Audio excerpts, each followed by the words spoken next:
Money and Main Street's back now with more small business advice in our CEO Sit-Down. Today we have public relations leader and expert Bill Corbett with us. Bill has over 25 years of experience and he's known for effectively building and protecting reputations and brands. Thanks so much for joining us today, Bill. It's great to be here. So we're going to dig into your expertise on this because we're talking about tackling crisis management. It's not a good thing for a business to deal with a crisis, but your reputation, of course, you want to promote it as well as protect it. It is your brand. In different forms of crisis, there are those that are actually a fault of someone in the company, and there are ones that have nothing to do with that, like weather. So let's go through those. Right, so there can be anything, like you said, weather. So we have power outages, snowstorms, but a person within a company could be involved in an accident, or you can have an OSHA investigation, you could have a bankruptcy situation, you can have, unfortunately, sexual harassment, all different things that can happen within a business that could rock that business and rock that business's reputation.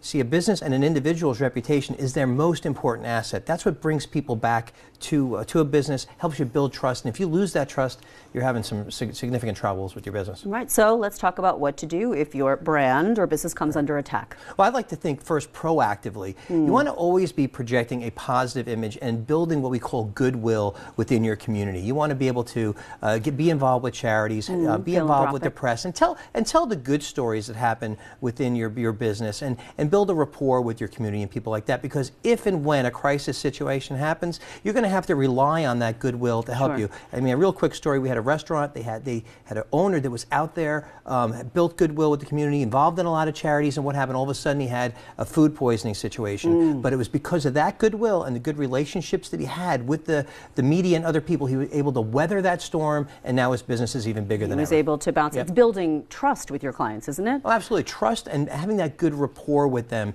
knowing that they can ask you a question or you're going to be honest with the answers. That's the key. Right. So also with crisis management, having a plan. I mean, you can't anticipate everything, certainly, but this is not a case where you want to wing it.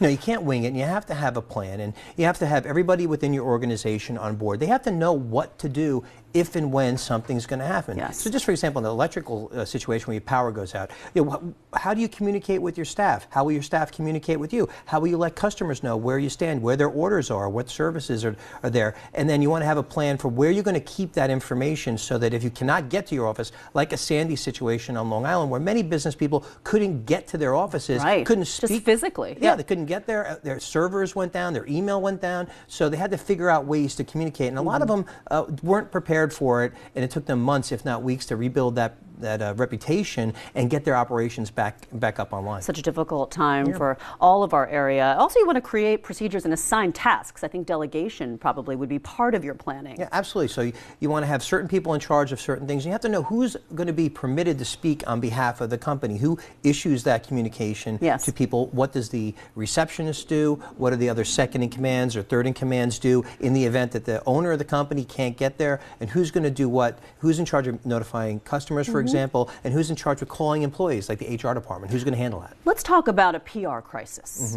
When do you need to turn to media training? And what do you want to do internally if you don't want to go to an outsourcing situation?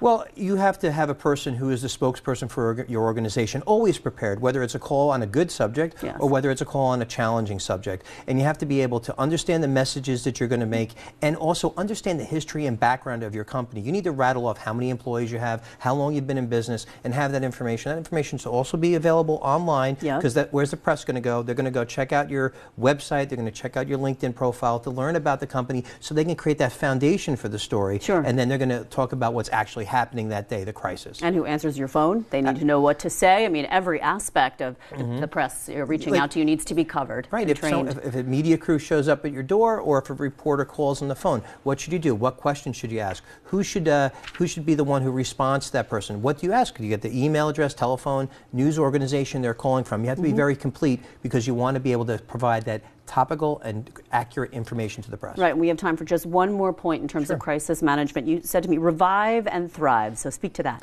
Well, just like that restaurant owner, you have to learn from what had happened, and then maybe it's an opportunity to rebrand or project a message about, our food is fresh, our staff is courteous, our staff is helpful, and make sure that can be part of a new message to bring new people in and reinforce the old. All right. These are all good points. Bill Corbett, thanks so much for joining us of Corbett Public Relations.